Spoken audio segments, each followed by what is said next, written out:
and I am one of the engineers here at Systemware.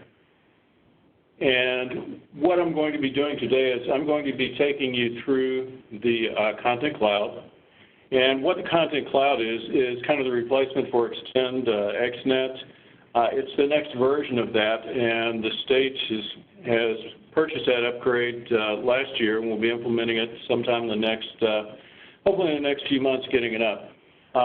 As we go through the process and we get to the testing phase and then to the rollout phase, you're going to be given a URL, and when you click on that URL, it's going to take you into the screen that looks like the one that's here within the WebEx. If you're having trouble seeing that, you can use the Maximize button within that window and make it take up a full screen. That might make it a little bit easier to see. So here's what Content Cloud looks like. And when you get in, you'll click to log in.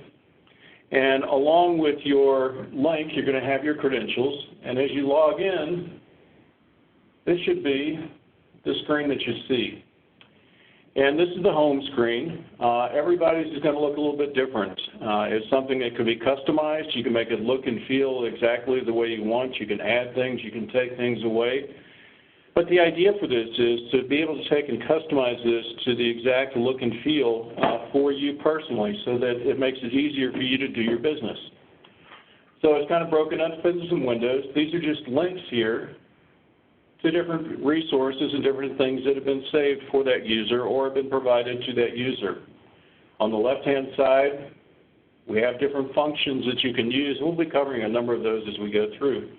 Also across the top, we have a set of buttons here. One just to get rid of this. The second one is the home. The third one is the find. So how are we going to find things? And these are different tools that you'll have.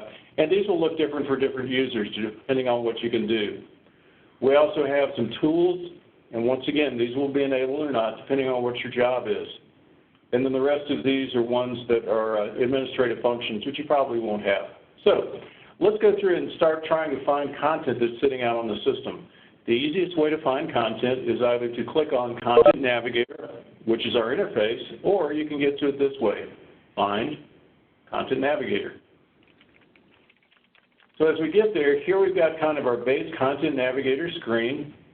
And with this, I can go through and find the servers that I am allowed to see. And on that, notice now I've got this window here that's my search window.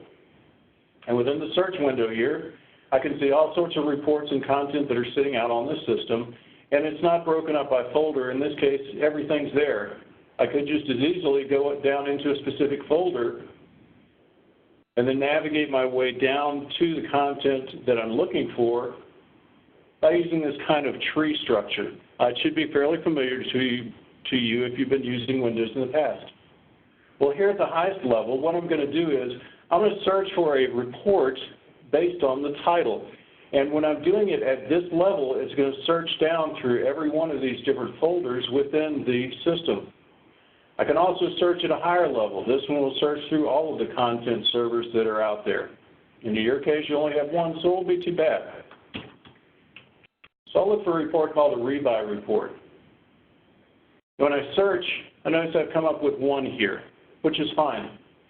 So the search results, right now I'm only showing one version. So this is showing me the most recent version of that report. If I click Show All Versions and search again, there are going to be multiple versions. So within your system, you may have 25, 50, 100, however many versions you have out there. And if you select Show All Versions, you're going to show all of those. So you should pick through those for a specific date. I can also enter a date range to find reports within a specific month, quarter, week, or a specific date, however you want to do that. Well, in this case, I just want to see the most current version because I don't really care about all the rest of them at the moment. So now that I've got this, what can I do with it? In order to select this report to look at it, I can click on it, and that will bring up the default view. For everything that you're working on here, you're going to see a button that looks like this. This is your action button, and I can go here and let's say download. I just want to take this report, bring it out as a PDF. And this one has notes, so I want to bring the notes with it. When I select that, it'll bring down the entire report, and then let you open it up in PDF. Here's my Acrobat. And you can see it's got tabs here for the different sections. This is the report itself. I can look at the notes. So I've got 2 different notes that were created and attached to that. Once I'm here, I can do all the functions I normally can do within Acrobat for a PDF. I can take this, I can save it, and then once I save it, I can email it, I can do whatever I like to with that content. Another thing I can do is I'll just click on this to bring it up. So now once I've brought up this report, now you're looking at a view of this report, and you can see what it looks like. It's got 39 pages. And using this navigation bar up here, I can go through and do functions on this page. One that's probably of big interest to me is I can make it bigger to be able to look at it better. I can put the ruler on there, which will tell me where I am. So you can see this rows and columns is where I am within the report. Might not use that much, maybe. This one you probably will use is to select text.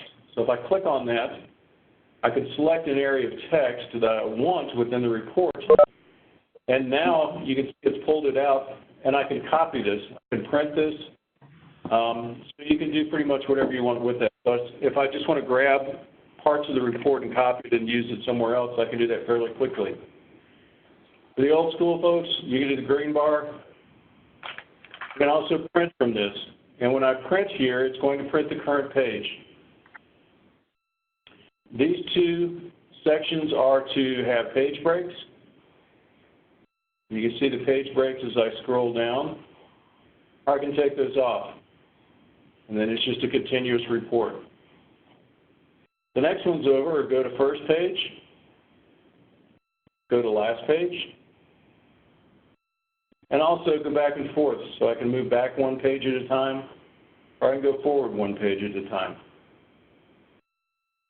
I can go to a specific page by typing it in here, or I can find text within this.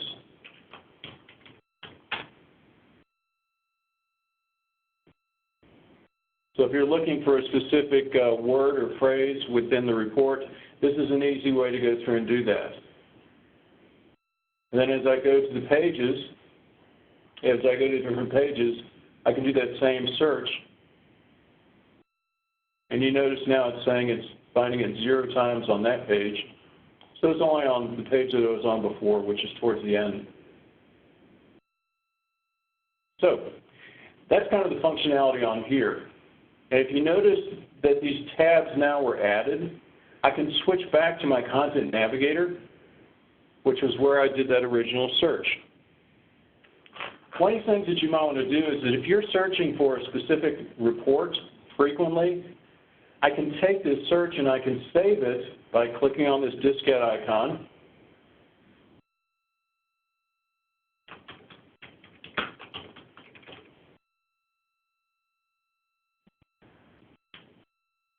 And save it. I can put it into a category, or I'll leave it in general, which is probably fine. And what that did now is it saved it into my saved searches, and I can retrieve those saved searches just by clicking on this.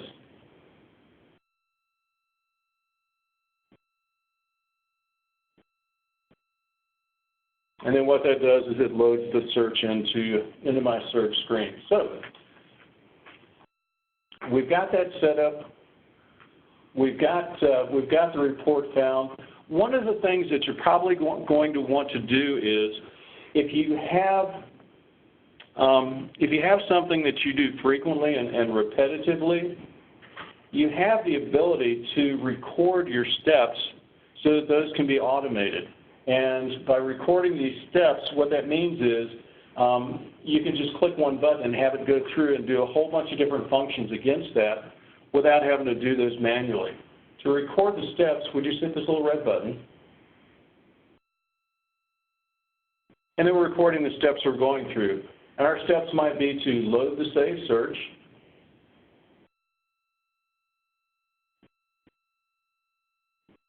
search, take the most current version,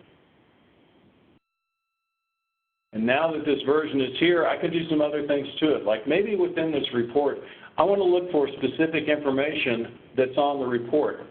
So I can go and do a query. I'm doing a content query against this. So within the content query, I'm basically taking the indices that are associated with this report, and I'm using those to filter out some of the information that's contained within it, because I don't want to look at all 39 pages. I want to look at a few of those. So maybe I want to look at merchandise department is equal to, and when I click this drop-down list over here, it shows me all the values that are contained within that report.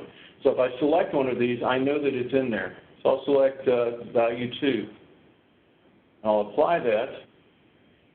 And you notice I went from 39 pages now down to 8. I can also add additional lines onto that query. Like let's say that I want vendor ID is equal to, let's say 373. I'll apply that. And now I've got it trimmed down to just one single page. One of the more powerful things about this tool is, besides having the ability to filter it down where I've just got this subset of data, is to take the data that's on there and export it out so that I can use it in another application. So if you're doing some analytics, it's really helpful to have just a subset of the data instead of all the data that's out there. To export it out there, I'm using a function called analyze, and I'm going to apply content analyze. What I do is I pick the content extraction ID, and this one deals with sales rebuy. There it is. And the output format I'm going to select is a comma-separated variable, a CSV file. So once I've got these in place, then all I have to do is click download. It's going to ask, do you want to open this in Excel, which is the default. So as I open it up, here we go. So this is all of the content that was on that report. So you can see everything here was what was on this report. And we had select fields that we're exporting. So these extraction templates can be created fairly easily. And what will happen is you'll start creating a set of those and organize those to make it easier for folks to extract the content that they want from the reports that you have out there. Now that I've finished at this point, what I want to do is I want to stop this recording, because that's something I want to do every day, or maybe once a week or once a month or once a quarter. So once I've done that, what I want to do is save this script. So allow save statement for script results. What that means is if this script runs, you're allowing those results to be saved so that you can just take them off the system. So I'll go ahead and do that. I'll click Next. Now for this, I have to give it a unique identifier. So I'll call this the Paul Rebuy script. You can give it a category. If you look at this area within here, these are the actual steps of the script. You really won't have to mess with those, but if you're interested, you can read through them. It kind of gives you an idea of what it does. Every script you can create can be made private. You can share the execution of the script. That means people are allowed to run it, but they can't see it or change it. Or you can just share the results. So with that, the only thing they'll get is just what the end result is from the script. So I'll make this private, and I'll go ahead and save it and close. So once I've done that, now we're done. So I'm going to go back to the home. And one of the pages you'll have on this is scripts. So I can click on that, and what I'm going to see are all the different scripts that are out there. I see the one here that's the Paul Rebuy script. I can take this one and run it.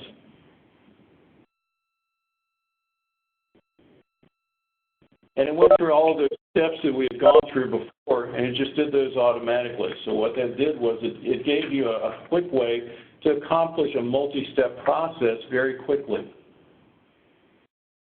So what will happen over time is you'll probably develop multiple scripts that you're going to use, and as you use those scripts, then you'll just have functions you can call up and just do.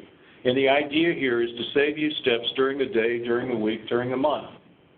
Also within the scripts, this one's under General, you can access the script at this point as well.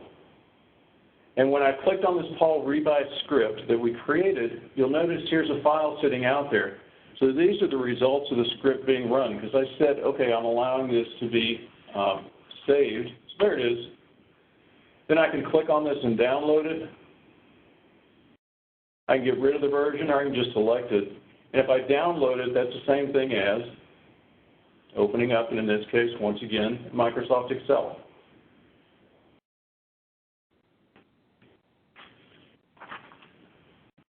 Another thing I can do with this is I can take these scripts and I can schedule them. If you know you're going to be doing a function frequently, what you can do is take and put this on a schedule. So I'll click on the schedule here. I'll give it a name. And the task type is to execute the script. We've got the ID, which is already there, and then we'll go to the schedule type. So the schedule type is one time, that means run it and be done, or something you'll probably want to do is periodic. So as I do that, notice I've got all these different options. So I can run this every 15 minutes if I want. I can run it on the first of the month because I know these reports are run at the end of the month. I can run these reports every Friday, or I can run them any other day of the week. You can also pick the hour that it would be, so maybe Monday at 7 o'clock, I want to run that. And if I want to run this once a year, maybe it's the end of the year reports, I can do that as well. So there are a number of different options you can select in order to automate this script. So we've got automated steps, and then we can also time this out so that it's run on whatever basis you want. So I'm not going to save that because I've already got enough of those out there. And I just go cancel. And we're back to our Content Navigator here. I will go back to the home page again. Remember, this is where you start. Another question you might have is, how do I add things onto these My Favorites? Or these My Pages? Oh, it's fairly easy. Once you get to a place that you are going to go to frequently, like I'm going into a specific folder within this. We'll pick this folder. And if that's someplace I want to go frequently, all I have to do is add this to My Pages. I can select the name.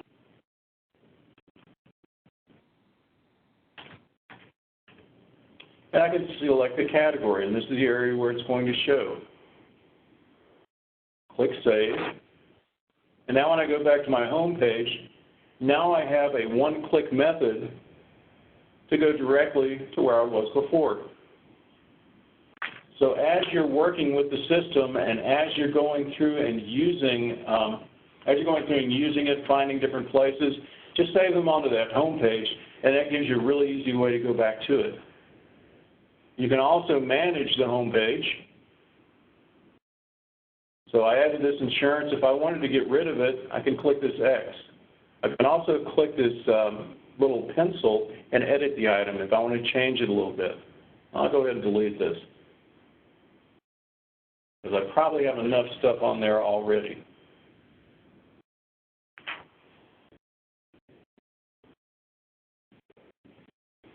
So that's some of the core functionality of the system. Some other things that we can do on this, you may have seen the notes that were on that first report that I brought up. I'll load my rebuy. And there we go. There's my rebuy report. And you see this has this little ticky thing that says there's a note. What I can do on these reports is I can add or remove notes, but for my user it's been turned off. That's okay. I can log in as another user and show you what that looks like. Or I can go back to this and see if it lets me deal with notes. Yeah, it does. There we go. So I've got 2 notes that are on there. I can add additional notes just by saying,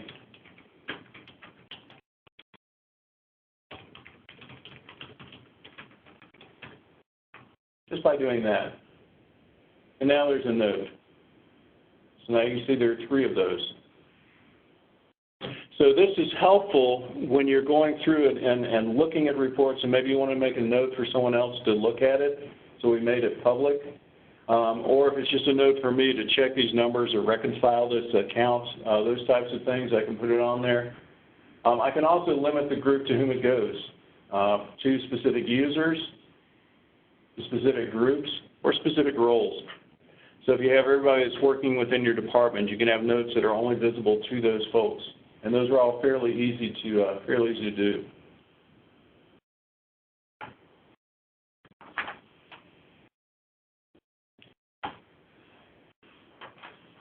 All right, so that's kind of the basics of what the system looks like. It gives you some idea of how things function within the system. And what I'm going to do, let me see if there's anything else that we want to look at. Well, maybe there's something a little bit more that we want to look at. I'm going to go back to my home page. And I had something here called 1099 forms. I know you guys are familiar with those. And I'm going to click on this. And this one has a different look and feel because we've created a special search for this. And this can be done for other types of content that you have within the system.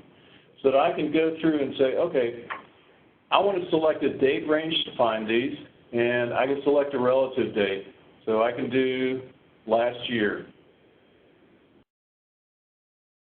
And then as I go through this, I can add additional criteria. If I do it just like this, well, last year I don't think was early enough. Let me put it way back and make it through today.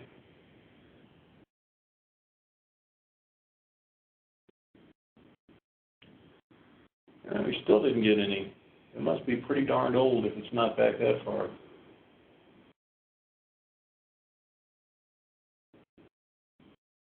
There we go. Now I got a bunch of those. I can further kind of limit this down by putting in the ID. So that would be this. Or I could maybe make it the payer. Or maybe I can make it the name.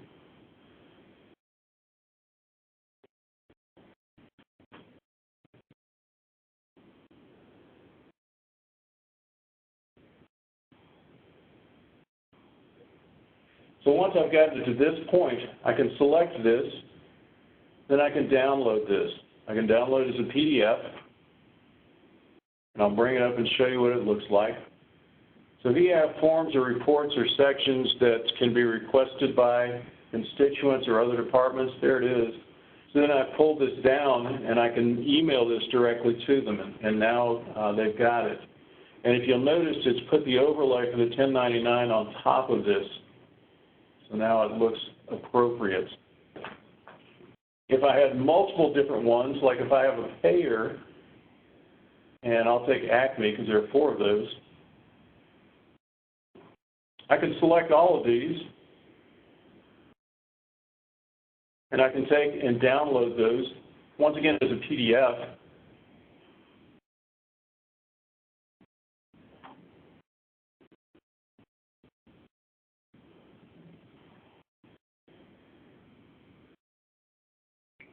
And you can see I've got 1, 2, 3, 4 different 1099 miscellaneouses there. So a lot of income there, $1.34. But so it allows you to take and select sets of those and put those out. So if you have a grouping that you want to take and grab, This could be for a sample for an audit. It could be for a request from the legislature or committee where they want all the documents associated with a specific project or department or an area, whatever that might be.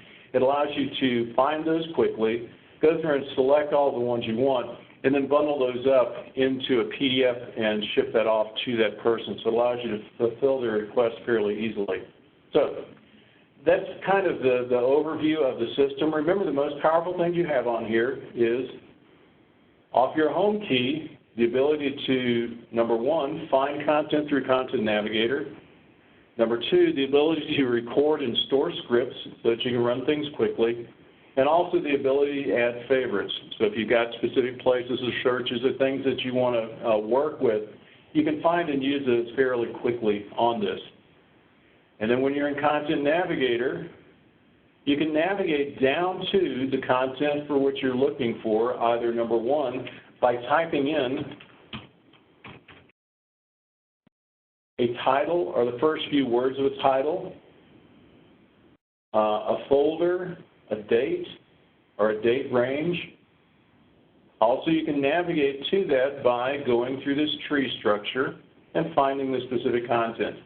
And then once you've done that, all you have to do is click on the report version that you want, and it's up there. And then you've seen what all these different buttons up here do, and that's kind of the gist of what the Content Navigator and the new user interface is. Some of the key things for you are, number one, it's all access through a URL. So what that means for you and your departments is there's no software to install. As long as they're inside the firewall and can access that URL, then they can get to their reports.